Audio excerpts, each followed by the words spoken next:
একদিন প্রচণ্ড ঠান্ডায় তুষারপাত হচ্ছিল। একটি মেয়ে ট্রেন থেকে একটি ডিম বরফে ছুঁড়ে মারলেন। ডিমটি গড়িয়ে গড়িয়ে ঠান্ডা বরফের ওপর পিছলে পড়ে যেতে থাকল। তারপর ডিমটি একটি মানুষের কুঁড়ে ঘরের কাছে গিয়ে থামল।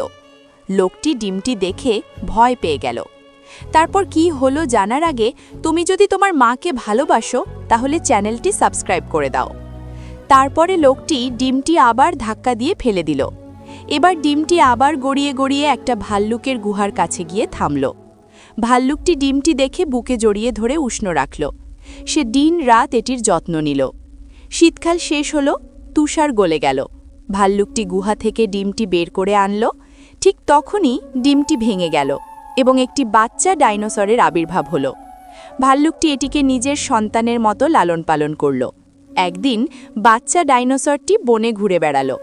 একটি বিশাল প্রাইমেট এটিকে ধরে নিয়ে গেল। ভাল্লুকটি কেঁদে উঠল।